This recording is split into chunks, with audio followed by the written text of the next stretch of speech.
রংপুরের তারাগঞ্জে প্রধান শিক্ষকের পদ বহাল রাখা নিয়ে দুই পক্ষের সংঘর্ষের ঘটনা ঘটেছে। এতে উভয় পক্ষের 6 জন আহত হয়েছেন। আজ বুধবার সকাল 10:30টার দিকে উপজেলার ঘনিরামপুর বড়গোলা উচ্চ বিদ্যালয়ের এই ঘটনা ঘটে। এই ঘটনায় প্রধান শিক্ষকের পক্ষের লোকজন রংপুর দিনাজপুর মহাসড়ক অবরোধ করে প্রায় 4 ঘন্টা বিক্ষোভ করেন। শিক্ষক ও স্থানীয় লোকজনের সঙ্গে কথা বলে জানা যায়, সরকার পরিবর্তনের পর নানা অনিয়ম ও দুর্নীতির অভিযোগে বিদ্যালয়ের প্রধান শিক্ষক আলিয়া রহমানকে অপসারণের দাবিতে গত বছরের 6 সেপ্টেম্বর উপজেলা নির্বাহী কর্মকর্তার কাছে লিখিত অভিযোগ দেন শিক্ষার্থী ও অভিভাবকেরা। এরপর প্রধান শিক্ষক ও তার পরিবারের লোকজন অভিভাবক ও শিক্ষার্থীদের হুমকি দেন বলে অভিযোগ ওঠে। পরে গত বছরের 15 সেপ্টেম্বর আলিয়া রহমান অপসারণের দাবিতে রংপুর দিনাজপুর মহাসড়ক অবরোধ করে বিক্ষোভ করেন শিক্ষার্থী ও এলাকাবাসী। ওই ঘটনার পর 21 সেপ্টেম্বর তাকে সাময়িক বরখাস্ত করা হয়।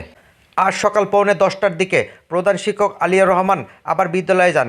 এ সময় বিদ্যালয়ের কিছু শিক্ষক, অভিভাবক ও প্রাক্তন শিক্ষার্থীরা তাকে বিদ্যালয়ে প্রবেশে বাধা দেন।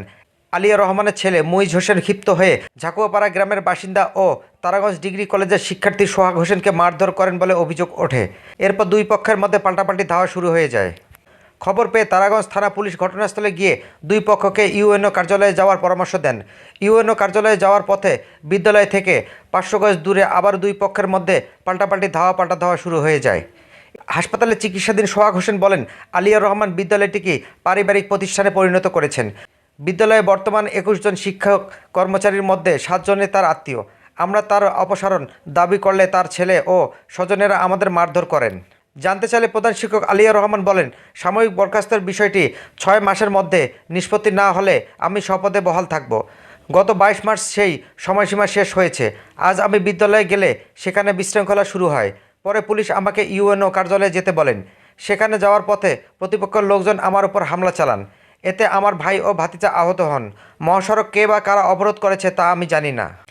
তারাগঞ্জ থানার ভারপ্রাপ্ত কর্মকর্তা সাইদুল ইসলাম বলেন, প্রধান শিক্ষকের পদ নিয়ে দ্বন্দ্বে দুই পক্ষের মধ্যে পাল্টাপাল্টি ধাওয়ার ঘটনা ঘটেছে। এ ঘটনার পর এক পক্ষ মহাসড়ক অবরোধ করে অবস্থান নেয়। আমরা তাদের সঙ্গে কথা বলে মহাসড়ক থেকে সরিয়ে দেওয়ার চেষ্টা করছি।